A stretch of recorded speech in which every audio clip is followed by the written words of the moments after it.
asalaamualeykum wa rahmatullahi taala wa barakatuhu jërëjëf mbokku téléspectateur ak téléspectatrice bu émission xeltu mais également yéen ñi taamu seen télévision nationale El Mauritania di nu topp samedi bu jot su fukki waxtu ak benn jotee tey ji nag ñu ñëw ak yéen comme ni ñu koy defee saa su nekk di dalal si plateau bu xeltu tey ji muy 45e ci saison 6 213e numéro bi xeltu juddoo ak léegi tey ji nag ñu dalal kàngam bu rëy waaye laata ñuy dem rek duñu koy def comme ni ñu koy defee saa su nekk di ànd ak sunu réalisation ki nga xam ni moom mooy waa Ingest Ebi ànd ak ñun ki nga xam ni moom mooy Ba Aïcha Tahar ànd ak ñun aussi tamit ci wàllu réalisation bi sunu coordinateur di Dahman cadrage kii di Ahmed Taleb ànd ak ñun ñu war a nag tey jii dem ak yéen ci seen émission ngir rek mën a waxtaane ak ki nga xam ni ñoom ko invité ji si sunu plateau ki nu invité tey ji nag ci plateau bu xeltu ñoo ngi koy wax Amara Traoré Amara Traoré nekk ancien professionnel bu Sénégal nekk ancien international bu Sénégal ci wàllu football nekk également ancien entraîneur de l'équipe nationale du Sénégal tey jii mu yore Linguère nekkoon tamit entraîneur bu Linguère ba tey jii mu yore nekk président bu Linguère bu Saint-Louis président Amara ñu ngi lay nuyu.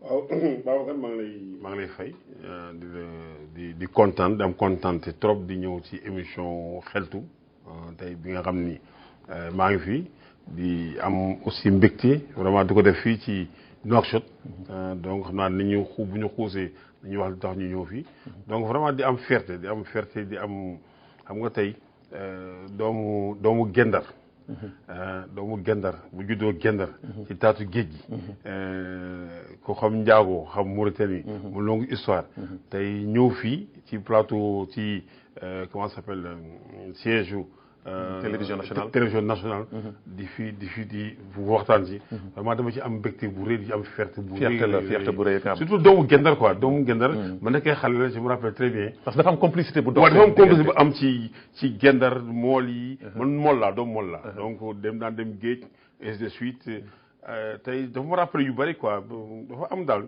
complicité bu am trop si diggante Gendar ak Mauritanie ak Sénégal ak Mauritanie moo tax bi ma ko waxee mu am sawarte trop ñëw jàkkaarloo yow pour ñu waxtaan ci waxu pour wane ni football maanaam football dafa yaatu.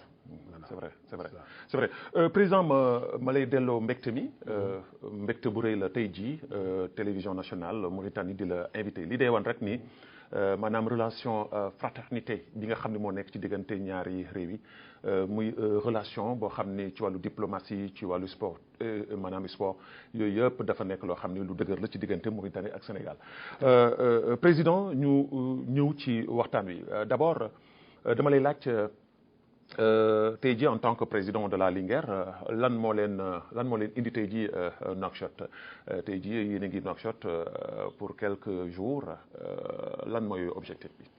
waaw li ñu fi andi tey li ñu andi Nouakchott ci depuis comment ça s'appelle 3 jours dañuy invité benn tournoi boo xam ne moo fi am ci diggante maanaam FC Nouadhibou le président El Hadj Concorde Casa Sport ak ñun waa Linguère. donc bi ñu ko waxee teguñu si baat ñu am sawarte trop pour ñëw comme ni nga ko waxee sànq ñëw def si tournoi boobu parce que ku ne xam nga diggante Mauritanie ak Sénégal benn peuple la ñu xaritoo bi ci am ak échange yi am entre diggante Senghor ak Ahmed Yahya donc El Hadj aussi nekk sama xarit et vraiment bi ñu ko waxee man ak président Seydou Souane xam nga le choix du hasard. parce que da nga dem jël le sud du Sénégal. le Casa Sport jël le nord du Sénégal xam nga loolu rek boo ko defee rek ëmb nga Sénégal. donc bi ñu ko waxee ñu boole suñu doole boole suñu énergie am sawar trop pour ñëw fekkee tournoi boo nga xam ni tournoi ce qu'on appelle tournoi mise en jambe la. parce que boo xoolee Casa Sport ñoom ñi ngi coupe du Sénégal jeexagul ñu ngi joué ba léegi boo xoolee maanaam kii FC Nouadhibou day dem Ligue des champions. boo xoolee Concorde dañuy dem Coupe CAF. ñun c'est vrai que ñu ngi woon suñu saison jeexoon na ñu ngi doon noppalu mais commencé nañu dañu entraîné wu pour préparer championnat ku ne xam nga Linguère daaw deuxième division nekkoon par accident dañu wàccoon mais daaw bi championnat bi ñu ko arrêté ñoo jëloon paie. championnat bi après ñu jël ay décisions yoo xam ne par rapport au Covid moo tax yéeguñu bi ñu ko tàmbalewaatee ren ñu jëlaat aussi 2. parce que suñu dernier match dafa am problème licence yi amoon moo tax jëluñu titre bi loolu moo ñu fa andi pour ñu de un pour ñu mën a mesurer suñu bopp ak natt suñu bopp ak équipe yi dem Afrique parce que dafa bokk suñu projet africain natt suñu bopp ak Casa Sport yi nga xam ne mi ngi yëg première division yooyu yëpp xeetu wàccaay la mais président da nga junj léegi sax ci sa biir ay propos lu am solo muy seen dernier match ngeen waroon ko football yaakaar naa Thiès ngeen ko waroon footballé. waaw Mbour exactement ngeen dem Mbour ñu forfait leen ndax problème mu licence ngeen fàtte licence alors que avant match boobu yéen a ngi dem Guédiawaye football ak Guédiawaye door ko 2-0. Ndar yëpp nekk seen kaw ngeen jël paie. ngeen dem Mbour fàtte fa seen ay licence ñuy wax ay secrétaire affaire yu ñu fi jéem fii est-ce que loolu ci club bu mel na Linguère préféré di xalaat jouer élite ngeen di fàtte ay licence est-ce que loolu aussi tamit que du manque de professionnalisme surtout un Amara Traoré professionnel Amara Traoré ancien coach de l'équipe nationale du Sénégal moi je pense que ni loolu c'est une erreur très grave. non xam nga bon nit ñi mën nañu ko tuddee manque professionnalisme bu ñu fàtte ni la coupe du monde en 74 en pleine Allemagne def nañu yëpp fàtte fàtte poteau de corner coupe du monde. xam nga kooku mënoo fa pour wane ni amul benn œuvre humaine bu parfaite xam nga ñi nga dañu organiser boo xam ne dañu organiser en pôle yi ku ne da nga am dox sa soxla malgré que toute la responsabilité ci man mi la parce que maay président club bi lépp lu am c'est le président mooy responsable ki ko def kooku de un dafa professionnel de deux amul lu mu def ci club bi ci liggéey bu baax mais xam nga nit la et que bi ñuy yéegee 3 jours après dañuy football match wu xam naa euphorie bi ak xam nga habitude aussi c'est une seconde nature nit bu taamee dara du koy def pour moom def na ko alors que te fu mu mësaa daan dem danaan tëdd ak licence yi bu yeewu su bu guddi balaa muy tëdd bu vérifier ko bu yeewu su bu vérifier ko mais bii fàtte mu woon borom mais pour une grande équipe boo xam comme la Linguère waru am loolu c'est-à-dire que. et d'ailleurs bari na Sénégalais yi nga xam ni dañu wax que ni sax duñu waroon sanctionner Linguère même su fekkee ni sax duñu ko sanctionner mu ñàkk yéeg de première division mais ñu sanctionner que financièrement parce que loolu c'est une faute grave pour ñoom. non waruñu sanctionner Linguère financièrement xam lu ñu war xool. dañu war xool l'organisation du football africain sur le plan professionnalisme parce que man am naa chance def presque 20 ans de professionnalisme 20 ans yi ma def professionnel yëpp. musuma def présentation aujourd'hui xam nga la FIFA dafa wax fédération africaine yi ñu def football professionnalisme mais football professionnalisme dafa am yu mu àndal yu mu àndal aussi parce que war nañu dépasser aujourd'hui en 2021 taxaw football pro xam nga pour football professionnalisme di def présentation parce que football professionnalisme lu tax may wax loolu c'est les ligues professionnelles ñoo koy diriger ligues professionnelles yi am nga nombre boo xam ni joueurs am nga 30 c'est effectif am na 30. 30 yi ligue professionnelle am nañu parce que ñooy valider contrat yi. parce que bu ñu valider contrat yi mënoo am licence. donc aujourd'hui war nañu weesu di yóbbal sax ay licence wala war nañu weesu di parce que ku ne football professionnel di entreprise commerciale. donc di tudd football professionnel naan ay présentation kooku je pense que war nañu ko mën a dépasser surtout que.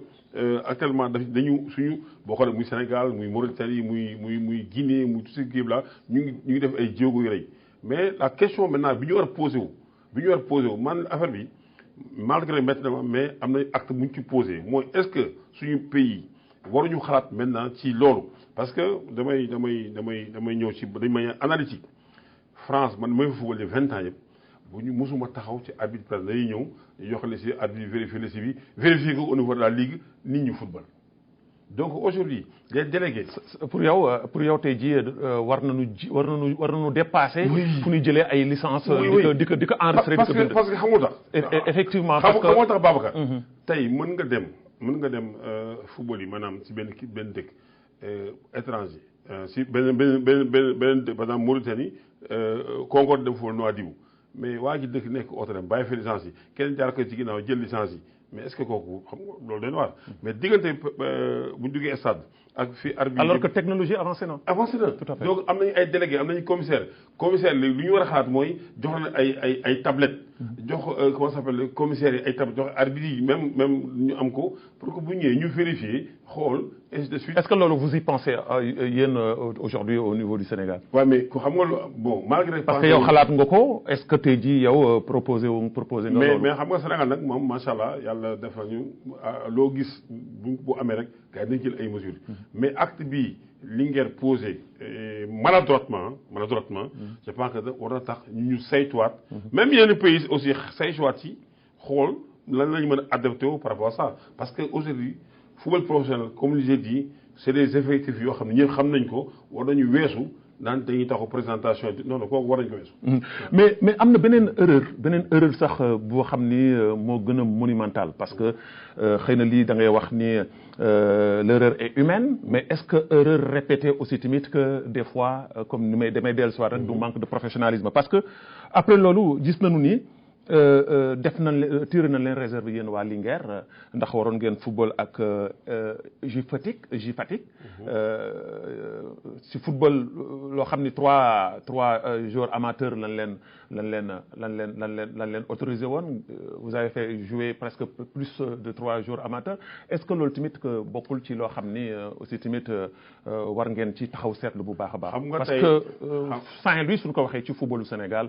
histoire modèle la c'est modèle xam nga tey du ma fa nekk di ŋàññi ligue professionnelle sénégalaise mais dama wax d'une manière générale xam nga souvent suñu fédération yi lan moo ci am problème dañuy gis ku mel ne Amara Traoré def 20 ans de professionnalisme maîtriser tout ce qui est contrat statut professionnel nga bàyyi ko fa doo ko déglu def li ngay def et souvent dafa am si suñu pays yi ñu ñëpp parce que dañuy gis fii je vois yaa Ahmed Dabo que je salue au passage j'ai joué ak moom Gagnon donc boo demee Guinée boo demee dans tous ces pays là mi ngi fa ñun amuñu jour boo xam ni parce que la fédération la ligue professionnelle dafa ni deux jours nga am droit jouer le amateur ñooñu ñu incriminé amul kenn ku ci amateur amul kenn lan moo tax maa ngi si ñëw ñaar ñi sax kenn ki professionnel kenn ki aspirant xam nga problème bi fu mu nekk dañu tiré ñoom bi ñu tee réserve commission discipline bi jëluñu fond de dossier bi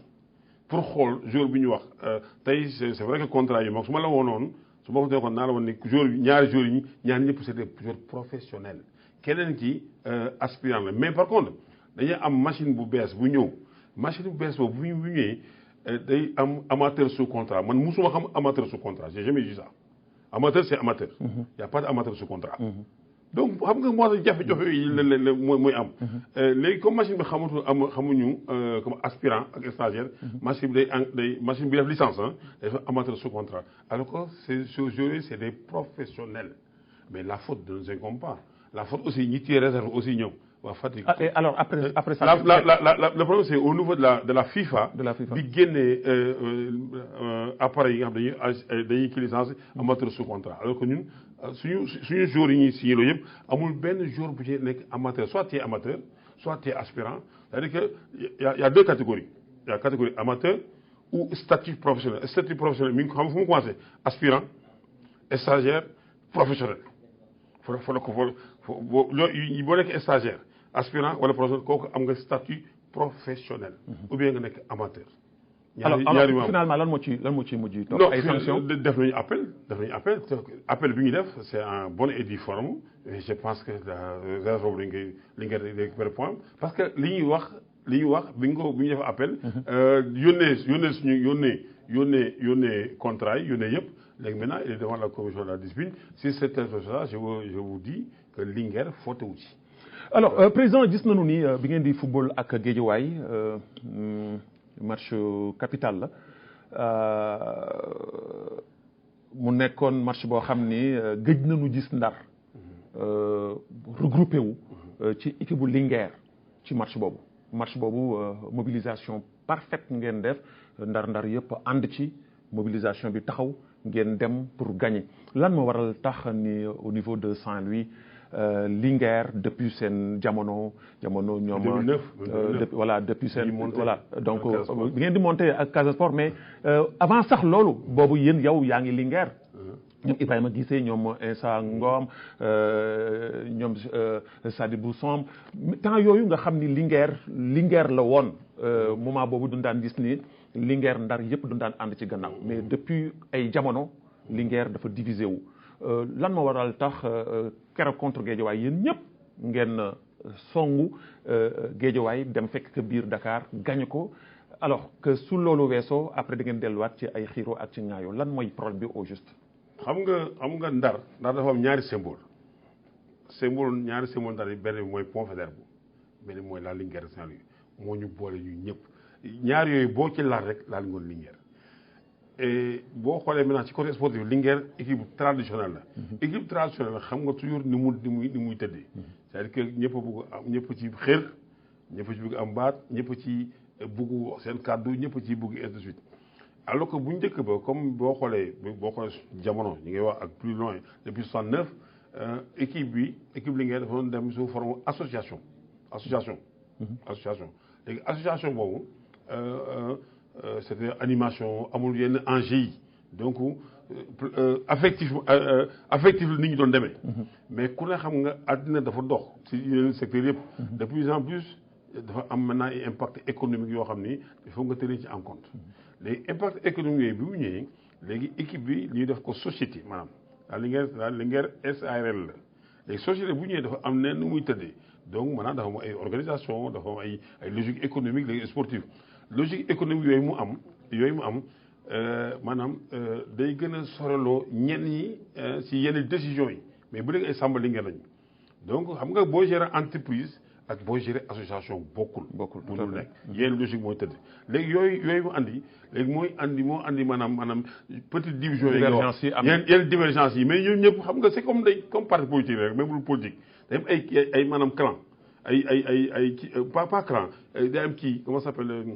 tendance ay tendance bi mais ñun ñëpp Linguère moo ñu jaboote mais souvent on vous taxe de dictateur du ñuy wax Amara dafay imposer loi am ci biir Linguère baat bi moom kese la gis nañ fi daaw jéeg nga jénn stade xale yi topp la di la yuuxoo ngay déconner alors mu nekk loo xam ni est-ce que des fois aussi tamit que sa tempérament doomu Guet-Ndar bi ngay revendiquer à chaque fois doo ko bàyyi tuuti pour mën a tamit du déglu ñëpp non du ma ko mës a bàyyi xam nga tax ma koy bàyyi man ci ay principe de gestion lay demee parce que dama am loo xam ni man déformation professionnelle lay am parce que man su ma nit ñi tiré ma jëm ci seen suuf duñu baaxul parce que dama formation boo xam ni de haut niveau formation entraîneur diplôme de haut niveau formation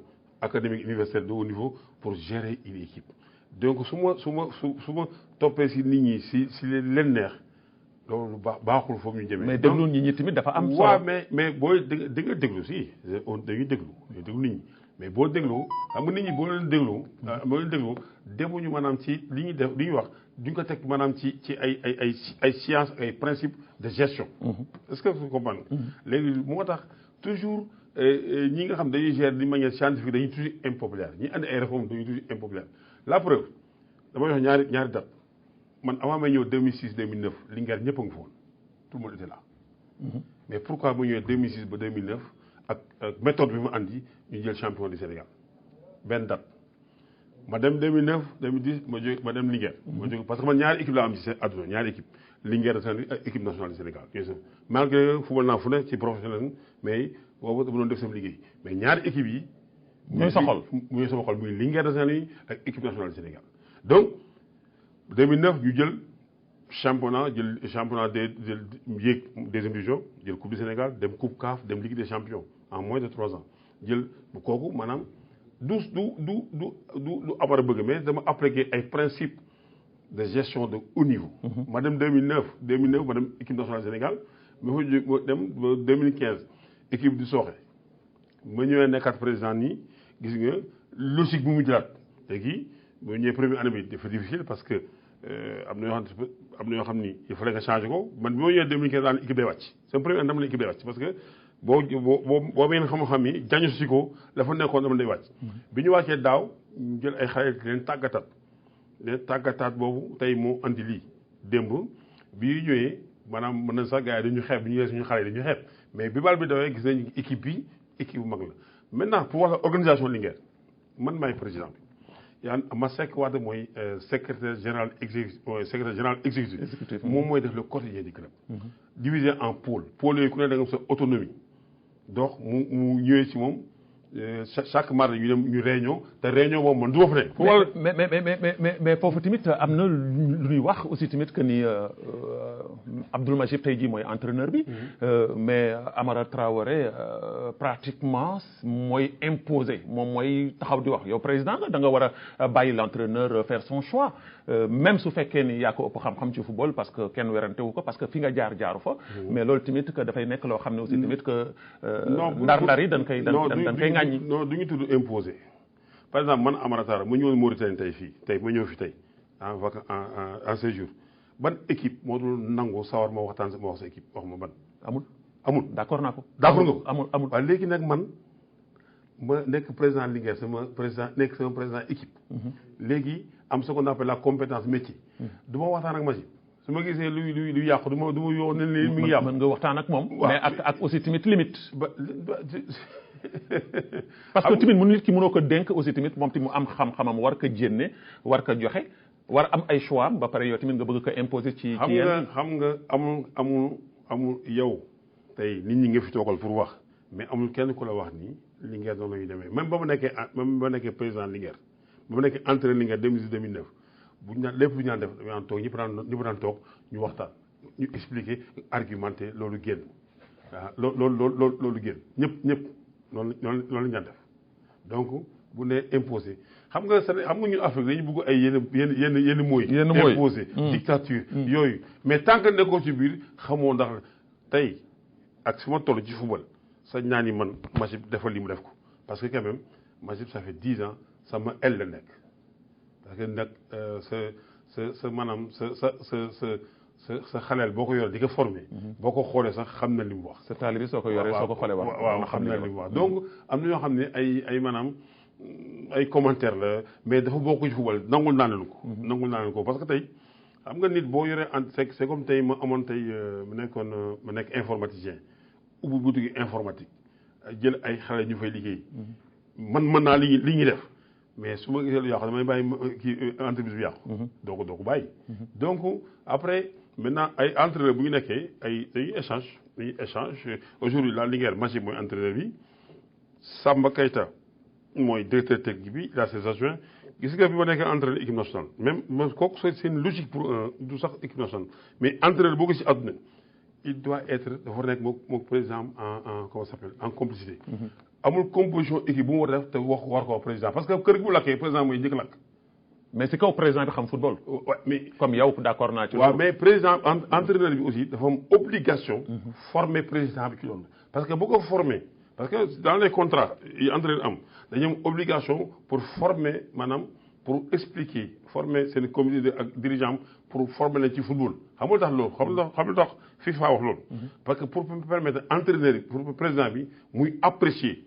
président bi mënul loolu xamul lu muy def day dem jël lu ñu tuddee maanaam directeur sportif ou directeur technique pour mu mën que apprécier li entraîneur bi def loolu c'est-à-dire que boo gisee ñu ni président bi am na wut directeur technique wala directeur sportif ou bien manager parce que kooku dafa am ay compétences yoo xam ne dana mën a jàkkaarloog entraîneur bi di wax ak moom di ko après pour moom mu mën ko expliquer président mu jël yenn décisions yi mais man yàlla def na ni entraîneur la manager la donc li entraîneur bi def xam naa ko. day gën a gaawal seen liggéey mais Linguère amul dara comme ni kii ay imposé amul dara lu ñu fay imposé amul dictature on discute de parce que man mi ngi wax chaque suba amul su ma nekk Ndar amul suba bu nekk entraînement des fois sax damay entraîné ñoom bis bu damay entraîné ñoom donc décisions yi ñoo koy jëlandoo. très bien président am na beneen mbir boo xam ne tamit que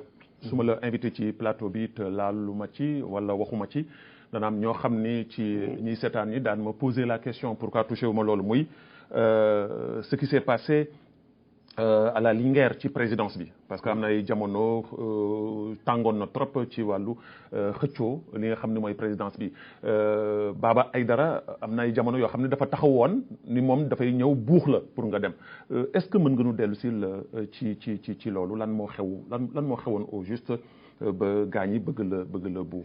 yow yaa ma yëgal loolu mais loolu ñun mosuñu ko gis de. waaw mosu leen kay. non mosuñu ko gis xam nga dafa am ce qu'on appelle l'associativité l'association xam nga association état yi ñoo koy association mi ngi judd le 1er juillet 1901 ku ne xam nga booy wut association da ngay benn nit mënoo am association da ngay nekk ñaar ba ñett ngeen def seen assemblée générale dem déposer ko préfecture jox leen récépissé enquête après maintenant accordé ko léegi bu ko accordé loolu mooy na am association la léegi association bu ko neex mu dem affilié fédération basket fédération football fédération mais ku ne xam nga association am nu muy tëddee moi dañ may élire pendant 4 ans yooyu ren saison ren bi lay jeex mais donc loolu mënul ne li nga wax nii mënul ne moo tax ba yëguñu ko ñun boobu léegi ñu ngi def suñu association. yëgu leen benn yoon que ni Baba Aïdara amoon na intention wu ñëw taxaw.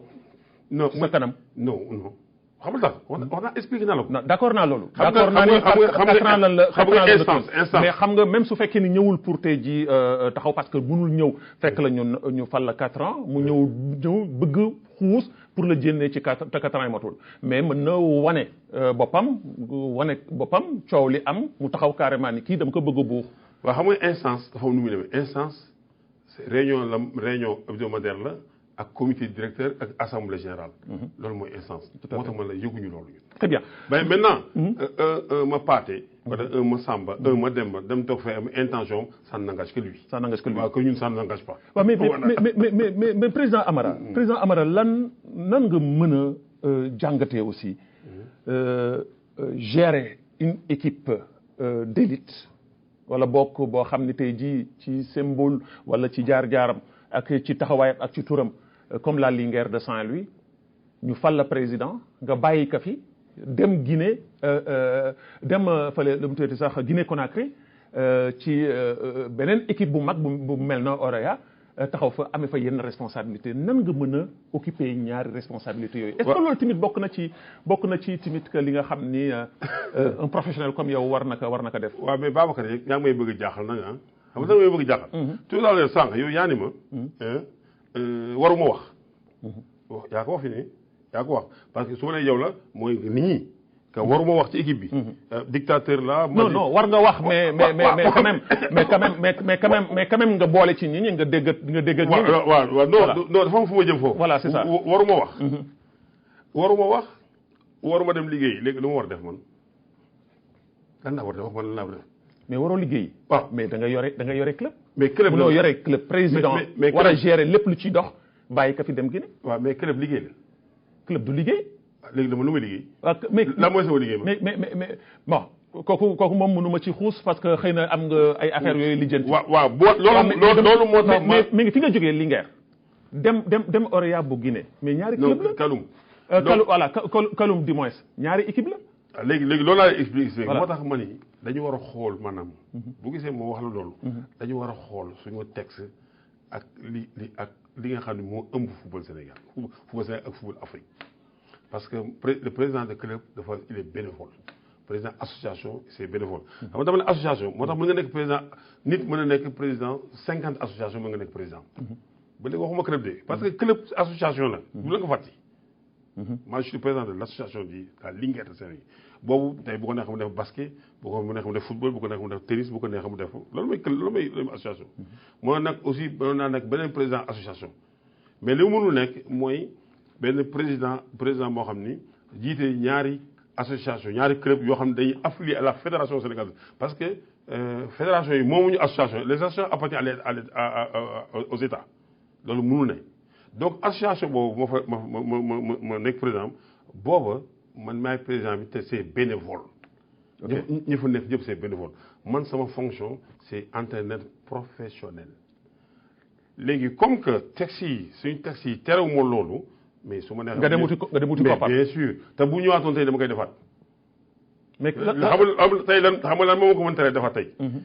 parce que je suis membre du comité exécutif de la fédération sénégalaise de football.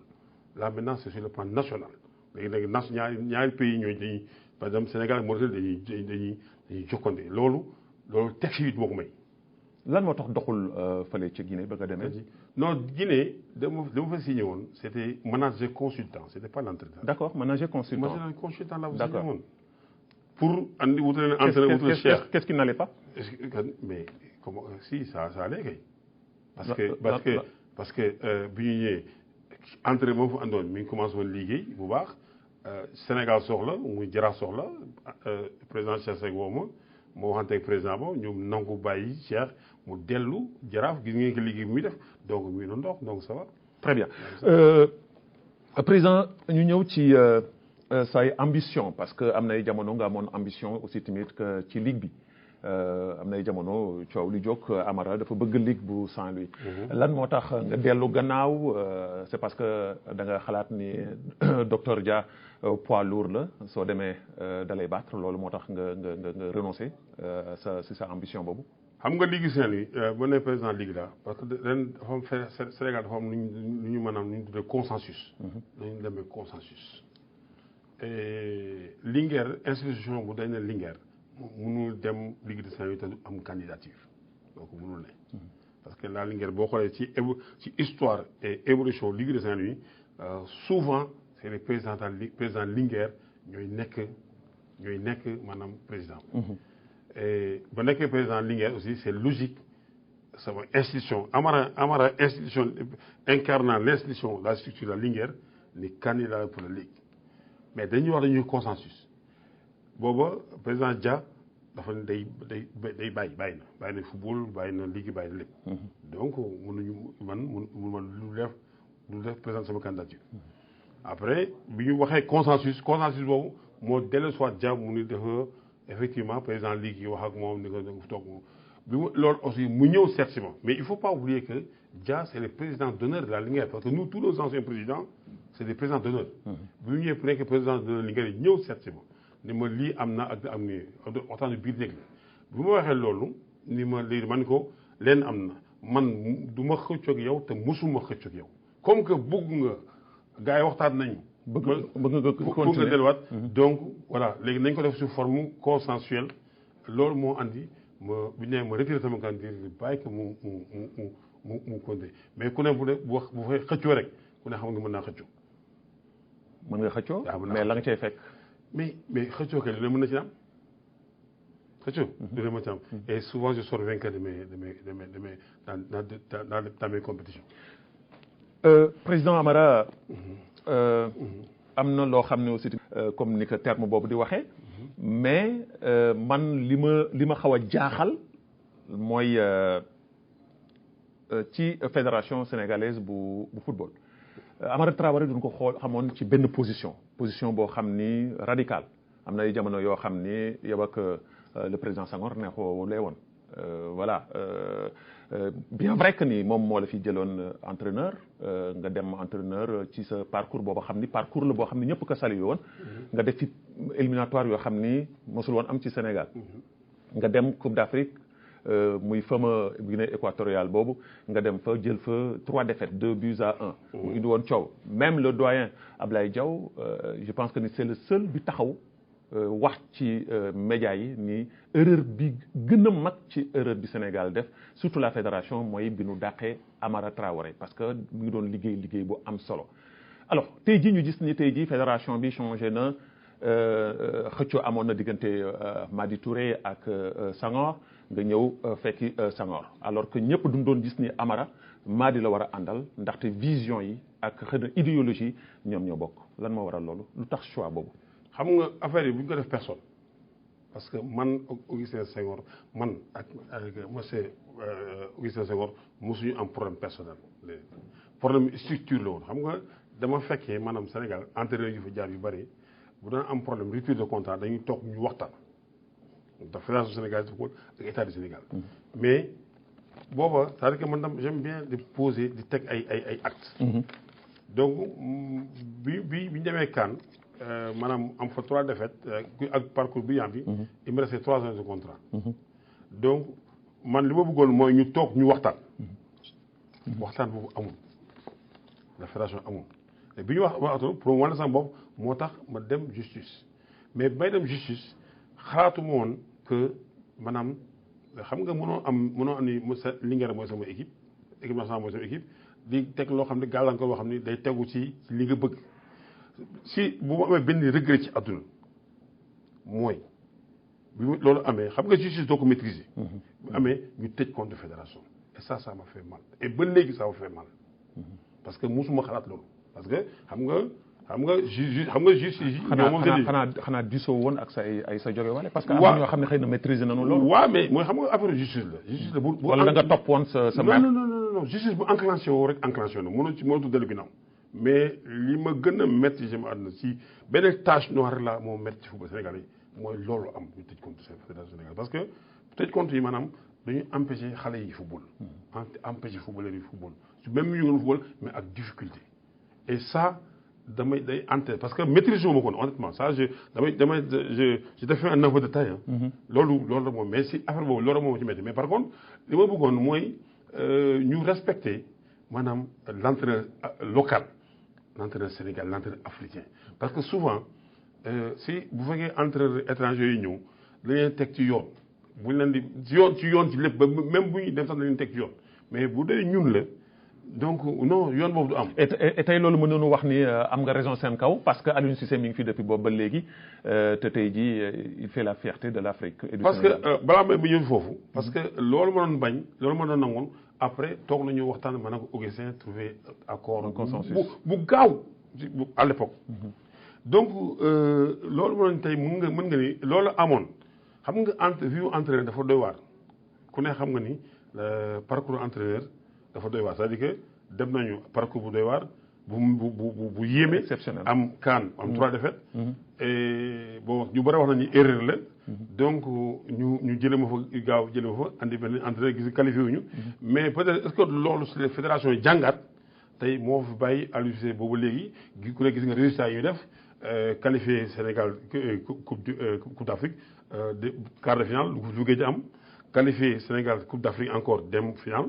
qualifié coupe du monde au Sénégal et di ñaan yàlla aussi lii ñu dem Cameroun di qualifié coupe du monde donc football dafa laaj stabilité donc xam nga aussi foofu laay waxe nii foofu laay ñëw ci maanaam lu tax may jàppale kii Augustin parce que 2009 man dama témoin 2009 Augustin moom ma njëkk fal entraîneur national may fal entraîneur national gis naa ne boobu Sénégal dara nekku fi en terme d'infrastructure en terme d'investissement xam nga man dama fekk yu bëri parce que may njëkk dem équipe nationale Sénégal c'est en 86 en tant que boobu en tant que senior boobu j'étais def naa international cadet international junior international espoir et dama mës a xalaat dama mës a rêver Sénégal am yëfu boppam c'est-à-dire que parce que man dama mës a soucié wu ci avenir du football sénégalais am hôtel boppam am ay bus boppam am yëpp boppam mais 2009 may ñëwee mais 2009 ba 2009 may ñëwee équipe nationale amuñu bus booba dañu naan luy bus mais 2009 mooy année bi Sénégal 2010 bu ñu fàttali ni qualifié wuñu Coupe d'Afrique mais 2010 qualifié wuñu mais 2009 bu ñëwee dañuy qualifié dem 2012 U17 CAN ñu qualifié dafa gëjoon Sénégal équipe féminin qualifié U23 qualifié Jeux olympiques donc am na processus en temps ñu defa tubaabu jalaaw def centre tubaabu jalaaw def tey géréw ñëw Sénégal tey boo demee ay am nañ parc automobile donc boo xoolee en terme d'investissement la fédération mi def jéego suñu équipe yi juniors yi ak cadets yi ak féminines yi souvent ñu ngi dem Coupe d'Afrique donc loolu ñu gis nañu formation aussi mooy xale yi ma la wax tey gis nañu am nañu CODEF donc yooyu mu ngi structuré au niveau de la direction technique nationale tey gis nañu aussi fan la ñuy xaw a sooxe mooy maanaam ci l'élite c'est-à-dire que l'optimisation c'est-à-dire que des trophées mais trophée xam nga trophée lu ngi andi mooy d'abord nga investir boo investir pare def formation léegi maintenant mandat bi c'est optimisation de la performance léegi il y a 2 ans avant Augustin dafa du présenté wu 2 mois avant laa toog pendant 1 mois réfléchir ci le devenir du football sénégalais dem seeti président Augustin Senghor maa ngi seeti sans dara ni ko président vous avez pas le droit d'arrêter parce que le football sénégalais mi ngi ci dans des équilibres très fragiles tey boo bàyyee maanaam liggéey bi woon def àgg. mais yaakaaroon ni tey jii su fi Mody Touré ñëwoon du continuité. non ak seen appui yéen. non personne n'est indispensable oui les cimetières yi boo demee cimetière yi y a des gens dañu yaakaar ne ñii dañu yaakaar nañu indispensable. parce que candidature ci wàllu fédération bu nu contesté nii au Sénégal ci Augustin Senghor mosul am. te je pense que ni doo ma démentir. non si nga baadu xam nga ñan ñooy voté. les clubs du Sénégal ñooy. oui je sais. les clubs attention. oui les clubs du Sénégal man def naa tournée bi ànd ak maître Augustin Senghor. mais gars yi ne dafa am ay club fictif ah. non. élection mësul leere comme élection yi ni mu leere fichier bi ñëpp d'accord nañ ci club yi ñëpp d'accord nañ ci def naa club yi ay motion de soutien def naa toutes les régions yi ñu dem yëpp tous les clubs étaient avec la candidature de maître Augustin Senghor. Maintenant, ça veut pas dire que Madi a démérité. Madi, qu'on gis nga li muy liggéey. C'est-à-dire que c'est un président avec plein d'initiatives et plein de trucs. C'est comme moi aujourd'hui. C'est-à-dire que ay génération dañ ñëw pour ak beneen vision beneen savoir. Mais Augustin mi ngi si ñaari à cheval entre ñaari. Donc li gën a yomb mooy ñu man ce que je le souhaitais honnêtement que Madi il s'est après sa candidature dem na ba le 30 bi ma waxoon. mu ñëw rejoindre ñu boolandoo suñu doole liggéey pour l'intérêt du Sénégal. Malgré que jeex na je pense que li ma wax ni il a sa place encore dans ce football là. Il a largement sa place. Donc parce que ñun ñëpp li ñu soxal. mooy que football bi dox. loolu moo ñu soxal. donc maintenant élection yi. mi ngi suñu ginnaaw jeex na. léegi li ñu def mooy Madi Augustin Senghor Amara Traoré Abdoulaye Sow et tous ces présidents là. ñëpp regroupé wu sur l'essentiel. pour l'essentiel mooy lan mooy football Sénégal jëm kanam. très bien président Amara ñu ñëw ci li nga xam ni moom mooy éliminatoire coupe du monde yi nga xam ni Sénégal mi ngi ci jëm comme la Mauritanie. ñu gis ni Aliou Cissé def na listam listu 25 joueurs après liste boobu gis nañu ni mu woo beneen le latéral droit bu FC Teungueth et loolu ñu bëri ŋàññi nañ ko ci aussi parce que nen daf ko waroon woo avant sax mu koy def roue de secours daf ko waroon boole ci ñi muy lim mais daf ko woo après roue de secours pourquoi parce que ces 2 latéraux yi nga xam ne ñoom la yaakaaroon duñu forfait alors tey jii su ngeen waxee ni football local bi da ngeen ko bëgg professionnaliser ba pare boole ci encore du ngeen may chance xale yi nga xam ne ñoo nekk fii te bari na ci entraîneur tey jii yoo xam ni seen xel ak seen xalaat yëpp mooy jéggaane jëli joueur ci biti soo leen waxee ñu ne ñële ñoo gën a mature est-ce que loolu tamit dana encourager aussi tamit xale yi nga xam ne ñoo toog fii tey jii di football te bëgg aussi réussir ci football. non le football Sénégal bëgguñu ko professionnaliser dañ ko professionnaliser déjà. même xam nga entre bëgg ak mu nekk même su ngeen ko professionnaliser mais jëfin bi ak doxin bi du professionnel. waaw mais xam nga boo xool la France pendant 40 ans dañu commencé professionnel te taxul ñàkk professionnel ba léegi des na c'est-à-dire que loo gis si àdduna day commencé benn di yéeg man wax naa ne professionnel la woon. y a à 90 ba nekkee Bastia di football Bastia. suñu tenue entraînement yi niroowuñu. kii day sol maillot bu xonq kii sol maillot bu rouge kii en 90 ah. en 90 ba nekkee Bastia dañu naan toog 3-4 mois du ñu fay. ma nekkee Bastia ba 91 ba 92 équipe dañuy am jafe-jafe loolu moo andi DNCG direction de contrôle de gestion. club yi pour xool ndax mën nañu koy mënuñu dem. après mu am événement maintenant télévision yi ñëw pour mu am les droits de télévision mu may équipe yi xaalis. donc ñun Afrique bu ñu bëggee déjà dañu bëgg jóg mel na ñooñu day moo tax jugement yi dañ ci def nag bu ñu bëggee juger que professionnel le football professionnel mauritanien sénégalais ak comme en français du ñu dem c'est pas possible parce que même seen football yooyu dañuy gis ni ba léegi am nañu équipe dañu am ay problème tey boo demee en Europe en Asie partout des fois dañuy teg ay club yoo xam ni le système de santé système d'assurance day am problème ay 5 mois du ñu fay 4 mois du ñu fay parce que c'est des entreprises professionnelles. Maintenant ça n'a rien à voir nag ak la démarche professionnelle xam nga nit ki pour être professionnel c'est dans la tête dans son organisation dans son état d'être si ni ngay nekkee si ni ngay defee damay wax souvent joxe exemple par exemple boo xoolee Sénégal ñi marchands ambulants yi boo xoolee ils sont organisés marchand ambulant boo gisee tey day boo gisee dans 5 ans dans 10 ans moom nga gis mu tabax kër di dawal 4x4 yi parce que dafa am organisation planifiée boppam et te ba mu koy def ko ak xaalis bu bari donc bu la signé aspirant wala stagiaire war nga am comportement professionnel sans pour autant que chèque bi nekk professionnel parce que xam nga foo lay conseiller les jeunes africains parce que pour ñoom professionnel rek c'est parce que c'est beaucoup d'argent alors qu'avant d'être avec beaucoup d'argent il faut faire beaucoup d'efforts efforts yooyu ngay def et être professionnel dans la tête d'abord man toujours la leen di conseiller après le reste ça vient le reste viendra moo tax man la tout à l'heure Sénégal actuellement am nañu statut professionnel te boo honnêtement boo xoolee évolution club yi même en Mauritanie j'ai vu gis naa ñëw naa fi deux trois fois gis naa fi boo demee Guinée aussi ñu ngi def effort Sénégal aussi ñu ngi def boo xoolee aujourd'hui équipe yi bon an maintenant ñu ngi organisé wu ñu ngi ainsi de suite boo xoolee il y a 10 ans suñu football ni mel ak tey ba léegi mi ngi changé. mi ngi changé mais revenons un peu sur la liste. maintenant sur la liste. en tant que xam nga Sénégal professionnel lañu. France professionnel lañu.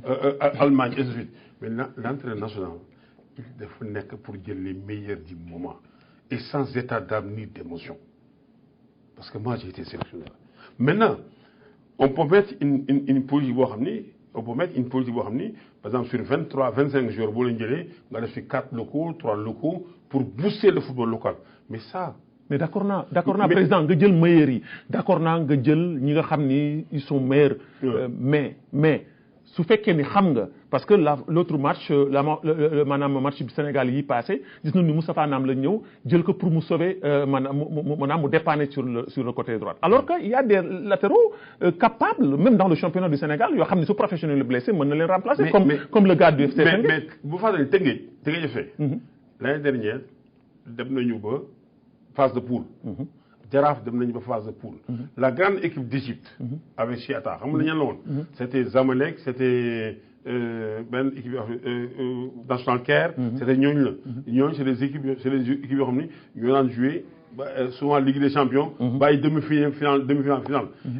équipe bu jouer demi-finale finale. ba phase de poule c'est une équipe boo xam ne boo ko yóbbee championnat européen muy 2e division wala 1e division mën na nekk dans les 10e dans les 11e donc ces joueurs aussi de suñu Sénégal si joueurs lay jël Mauritanie Guinée si yooyu joueurs la ñuy jël. donc joueurs tey bu doon xoolee jël nañu am niveau. moo tax tey bi nga xamee ni def na choix ba pare parce que c'est une affaire de choix attention def na choix ba pare gis ni am na latéraux yi manqué na de suite teg nga ci FC dem joueur boobu joué na à un certain niveau. Africain donc am na résumé am na vista bi am na compréhension tactique bi c'est jëli donc maintenant je pense que gis nga plus ñuy dem. c'est un problème de choix d'accord président mais est-ce que il devrait pas le faire avant loolu parce que xamoon na ni moom ni am na problème sur le côté. am nga Babacar. toujours damay wax ni gis nga chaque sélection nationale. am na noo yoo xam ne ñoo koy bokk sur 22 entraîneur bu war a jël 25 20 yi vers le 22 yi parce que ñoo koy bokk du ñëpp tey boo leen joxee dañuy conseillé 22 mais 3 yi toujours da ngay yow da ngay bind Pathé kii dindi Samba kii dindi keneen mais kooku privilège sélectionneur bi la kooku moom rek ça lui appartient. parce que lépp lu ñu la dénk nag. yow mi sa émission bi ngeen def nii. am na question yoo xam ni xam nga yéen vous êtes les représentants du peuple. kenn du ma ko jox maa koy waaw am na question yoo xam ni. da nga ko dégg si nit ñi di ko wax. mais am na yoo xam ne si man la jógee am na ñaar ñett yoo xam ne si yow la jógee. en sélectionneur aussi ñun noonu la. c'est-à-dire que am nañu liste yoo xam ni ñoo koy am na ñoo xam ne ñoo koy bokk xam nga tey Sénégal Sadio Fo def équipe nationale doo convoqué Sadio Mané doo convoqué Gana Gueye doo convoqué Koulibaly doo convoqué Mendy doo convoqué Baldé doo convoqué comment ça s'appelle Pape Moussa Sarr Krépin Diatta xam nga ñoo bokk mais dana am entraîneur dana am par rapport ak xam nga booy togg ceebu yéen xam nga ñun entraîneur bu ñuy toog bu ñuy formation salle bi ñu nekk ñooy même légumes yi même diwlin quantité d'huile bi yëpp la ñuy jox la même quantité mais bu ñu togg rek mu am différence c'est la même chose léegi entraîneur bi dina am benn tour wala ñaar ñett yoo xam ni par rapport à sa philosophie wax nga ma ko léegi par rapport ak Magib par rapport à son approche dina xam ni kii li mu moo ko may mu dem jëli ko mais ça on sait pas. mais gis nañu ni Amara bi nga yoree équipe nationale xale yu tuuti sax mën nañu gëmm bët joxe classement wu Amara parce que da nga amoon ossature. kooku ñëpp gisoon nañu ko da nga amoon ossature boo xam ni heure booy woo wala di def classement dañuy xam ni lu ci ëpp boog 85% ci classement bi ñii la. mais Aliou Cissé gis nañu ni am na ay jafe woon na lool pour mu am ossature chaque match ak équipe bu muy indi ak ay joueurs yu bees yu muy indi est-ce que tamit que loolu aussi tamit que du luy freiner aussi tamit que résultat yu bëri yoo xam ne am na ko maanaam résultat final je veux dire. waaw mais boo xoolee Aliou su épine dorsale am toujours mi ngi fi parce que équipe mais nga nit da nga am épine dorsale. épine dorsale mi toujours mi ngi fi mais après souvent ay 2-3 éléments la ba lu koy andi mooy souvent. c'est des mais bu fàtte comment ça s'appelle Égypte bi passé dem nañu ba dernier moment kii gaañu góol bi le gardien Mendy gaañu Koulibaly suspendu damay jox exemple rek quoi souvent sélection yi comme nii dem nañu ba nii latéraux yi ñëwuñu gaañu mais donc il est obligé xam nga gestion équipe nationale boo ko rek gestion quotidienne d'un club da ngay convoqué de sa yëpp au dernier moment mu am problème d'avion du ñëw blessure wala équipe bi bàyyi ko wala ainsi de suite loolu mooy andi mu changement wala des fois mu ñëw ci les matchs amicaux mu ñëw di tester di xool yu bëri. bu xoolee xool léegi nag foofu souvent à juste raison fooy nit ñi di commentaire mooy yéen li ngeen def vos animations journalistiques. oui non amul kii ossature amul lii amul laa alors que mi ngi ci kii xam nga Aliou loo ko mën a reprocher lu ko mën a reprocher. il a atteint ses objectifs li ko fédération bi mu fi ñëwee ba léegi lépp lu ko fédération assigné premier lu ñu koy njëkk assigné mooy qualification ak quart de finale atteindre na ko deuxième bi qualification coupe du monde atteindre na ko beneen bi qualification finale atteindre na ko mais donc après maintenant mën nañu léegi coupe bi lan ko laaj après continuer bi coupe bi lan ko laaj après continuer bi tout ça lan lañu c'est-à-dire que aussi c'est indécent Babacar déglu bu baax li ma wax c'est indécent nga signer contrat parce que c'est interdit même nga signer contrat naan nit entre gagner coupe bi wala jël titre parce que aujourd'hui dans les contrats juridiques boo demee en Europe on te donne dañuy jox obligation de moyens pour nga arriver à ton objectif mais tey. mais l'instance c'est le peuple. et le peuple exige. le peuple est souverain. le peuple exige la coupe. le peuple est souverain. le peuple xam nga un peuple toujours am bëgg-bëgg mais ñu mel na ñun ñu leen di wax di leen expliquer parce que aussi am nga nit day wax dëgg wax li mën a ne. parce que dans les contrats yu gis c'est rare gis contrat ñuy entraîner jël titre wala jël coupe parce que kooku yàlla moo koy joxe parce que mën nga def lépp entre un poteau rentrant un poteau sortant lu ne mën ci am mais bëgg peuple kooku ñëpp ci war a daw ba daanu te li ma xamee Aliou Cissé ak fédération ni ñu taxawee suñu mbébét yëpp mooy offrir au Sénégal sa première coupe d'Afrique et incha allah maa la ko fii nañ ci xar suñu wewu tànk def lu ne pour que le Sénégal pour que quand même le Sénégal parce que jot na Sénégal mérite nañu pour ñu andi incha allah coupe d'Afrique bi président tey jii est-ce que du gàcce tey jii ci footballu Sénégal ñuy wax ni la première équipe africaine dem nañu ba pour ñu homologuer seen terrain sax jafe woon na tey jii li dal Guinée Bissau dal Guinée Conakry ñu ñëw tey jii en Mauritanie war fi football seen ay match éliminatoire mënoon dal Sénégal mu ñëw en Mauritanie wala mu dem feneen ci footballu Sénégal fu mu toll ci cadre yi mu am ci àdduna bi ñu dem bay wax ni Sénégal amuñu terrain ba ministre du sport ba le président de la fédération ba El Hadj Diouf l'ancien international di clashante ak Sadio Mané ci terrain ba xale yi suñuy football sax bal bi day tëbëk day dugg ci kàmm ak yooyu. non El Hadj clashante c'est pas du clash c'est-à-dire que xam nga Sadio dafa am lu wax ci affaire terrain. Parce que aussi c'est normal.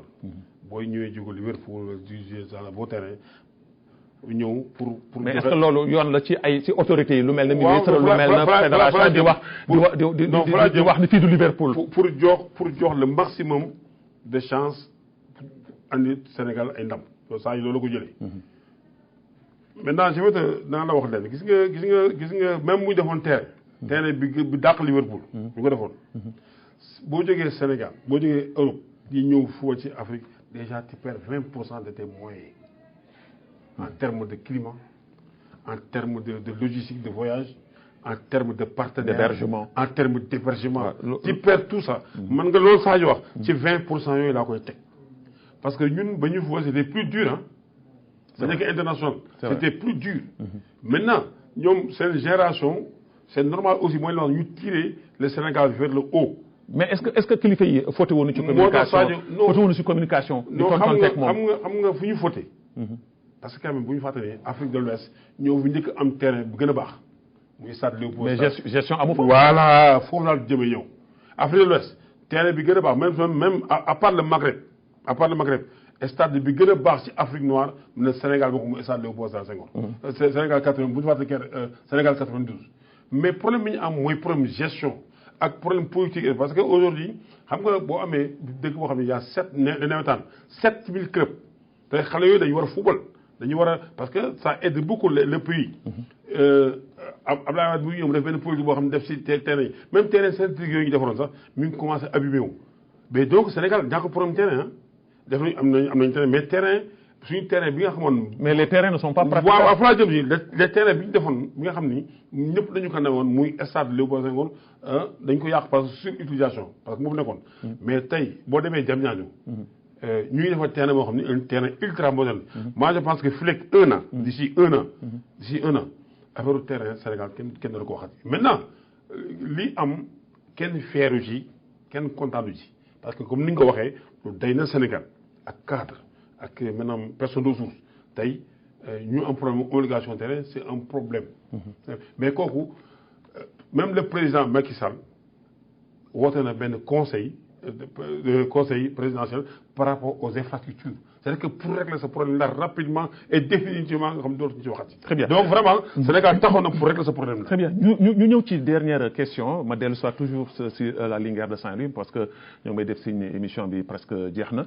déjà oui parce que déjà on a fait 1 heure de temps mais du ñuy dellu si waat ci Linguère le problème des salaires il paraît que la Linguère da ngeen di vous restez 3 mois des fois avant de payer les salaires des. mais foofu am na Mauritanie am na dégg nga wax dans Afrique amoo dem dans tous les pays africains.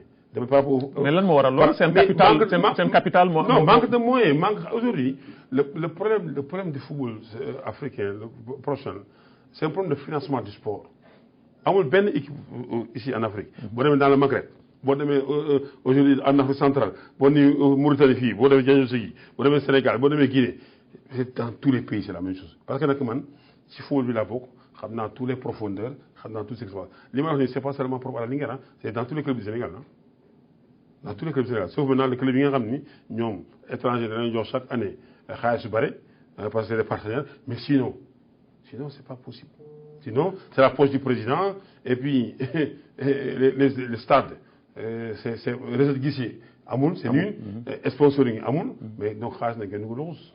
Président un mot pour balaa ñuy teqale ko un mot ci le football mauritanien en tant qu'expert nan nga ko jàngatee.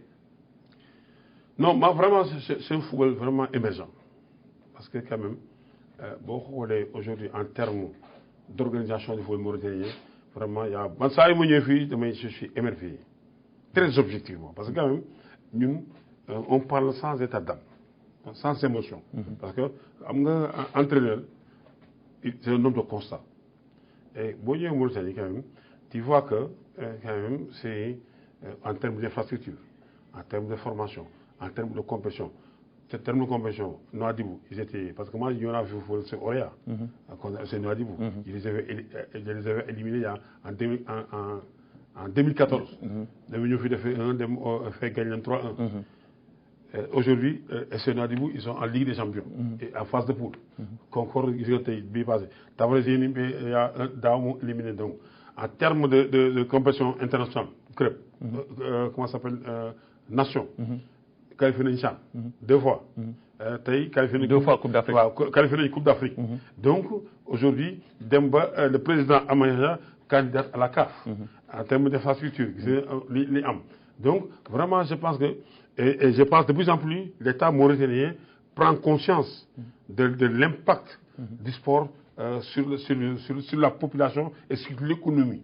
Parce qu'il faut que l'État aussi, nous savons le sport dépasse l'animation. Le sport maintenant, c'est de l'économie. Business là. Il faut que nos États fassent des enquêtes, parce que je parle du Sénégal, l'ANSD, des enquêtes, voir tous les impacts. Il faut que sport économique pour mener investir. Il faut que les États gagné investissement.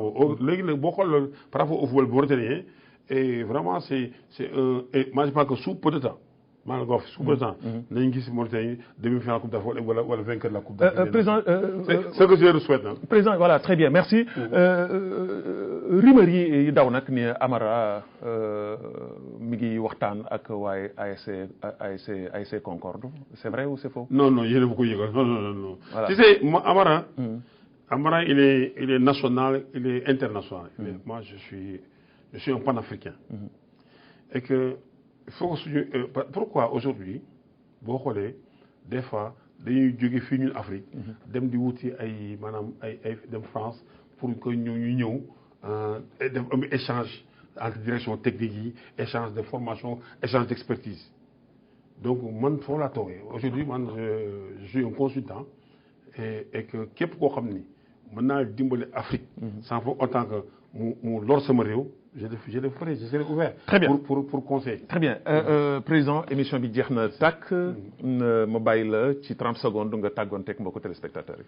Waaw di wax ni vraiment merci d'abord à Concorde, c'est Concorde, hein. Merci c'est Nouadhibou, merci vraiment de nous permettre ñu ñëw def tournoi bi vraiment gis nañ ci lañ ci taxaw ñu ci def yëpp di vraiment di leen remercier bu amul app. De remercier aussi le peuple mauritanien parce que bi ñu ñëwee ba léegi depuis le Rosso Mauritanie ba ni ñu dugg si vraiment yombal nañu yëpp donc démb stade bi aussi vraiment gis nañu aussi accueil bi été chargé leen ñaax rek ñu continuer si li ñu nekk nii bañ ci jóg parce que gis nga pour faray tëjee sa waxtaan gis nga pour manger pour lekk fruit formation football da ngay am patience. Parce que des fois, patience pour moi, il manque, soit du temps entraîné, soit nous changer par de formation, et ainsi de suite. Donc, je pense qu'aujourd'hui, nous avons donné aussi fraternité entre Sénégal et Mauritanie, parce que on parle de l'Union européenne, on parle des États-Unis d'Afrique. Mais pourquoi aussi nous avons benno, madame, beaucoup sur le football dans l'Afrique de l'Ouest, des échanges entre directions techniques, entre techniciens, entre ainsi de suite. Et cela, moi, je pense est bien possible. Merci, Président Amara Traoré. Tey jii moom laa invité woon Amara Traoré, président de la Linguère de Saint-Louis, ancien international sénégalais, ancien entraîneur de l'équipe nationale du Sénégal, di consultant expert international tey jii nekk fii ci Mauritanie ma amoon mbégte amoon kontaante dalal ko ci 213e numéro xeltu ci 45e saison 6 di leen gërëm yéen tamit yéen ñi nga xam ne yéen a àndoon ak ñun. waa régie ñoom ñëpp ñu leen di gërëm di leen sant di leen jox daje incha allah beneen samedi ci beneen kàngam ci biir réew Mauritanie asalaamaaleykum wa rahmatullahi taala wa barakaatu.